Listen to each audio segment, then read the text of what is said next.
23 June কার্যক্রম নিষিদ্ধ আওয়ামী লীগের প্রতিষ্ঠাবার্ষিকী ঘিরে সতর্ক অবস্থানে পুলিশ। সেদিন বা তার আগে পরে কোনো ধরনের মিছিল বা সমাবেশের চেষ্টা করা হলে কঠোর হাতে তা দমন করা হবে বলে জানিয়েছে ডিএমপি।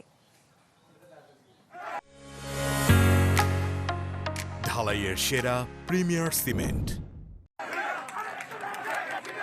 গেল কয়েক মাস ধরে বিচ্ছিন্নভাবে দেশের বিভিন্ন জায়গায় ঝটিকা মিছিলের চেষ্টা করে আসছে কার্যক্রম নিষিদ্ধ আওয়ামী লীগ।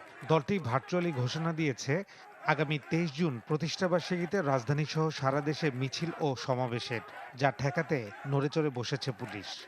প্রশ্নটা বুঝছি, যদিও আপনি প্রশ্নটা সুন্দর। মিন্টু রোডের সংবাদ সম্মেলনে ডিএমপির পক্ষ থেকে জানানো হয়, 23 জুন রাজধানীতে কোনো অপ্রীতিকর পরিস্থিতির তৈরি হতে দেয়া হবে না, বাড়ানো হবে টহল, বাড়তি সতর্ক থাকবে পুলিশ।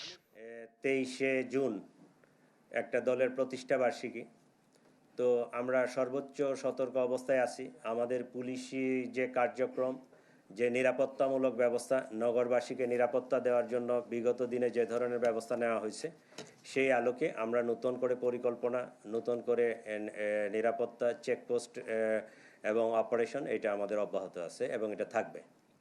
এদিকে গুলি ও অস্ত্রসহ রাজধানীর ওয়ারিতে তালিকাভুক্ত সন্ত্রাসী সজল ওরফে অটো সজল ও তার 3 সহযোগীকে গ্রেপ্তারের কথা জানানো হয় সংবাদ সম্মেলনে। পুলিশের ধারণা, উদ্ধার হওয়া আগ্নেয়াস্ত্র দুটি পুলিশের লুট হওয়া অস্ত্র। পরিবহনের মনে হেল্পার বা এই টাইপের, কিন্তু তার আড়ালের কাজটা হচ্ছে সে সন্ত্রাসী মাদক ব্যবসায়ী।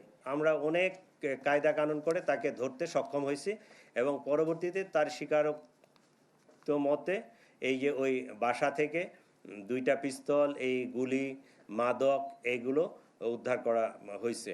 কর্মকাণ্ডে গ্রেপ্তার সজলের বিরুদ্ধে অস্ত্র, মাদক সহ মোট 11টি মামলা রয়েছে। গেল মার্চে মাদকদ্রব্য নিয়ন্ত্রণ অধিদপ্তরের কর্মকর্তাকে গুলি করে একদল সন্ত্রাসী। পুলিশ বলছে সেই অস্ত্রের যোগানদাতা ছিলেন এই সজল। পুলিশের কোনো ল্যাকিংস নাই। ফয়সাল হোসেন, চ্যানেল 24, ঢাকা।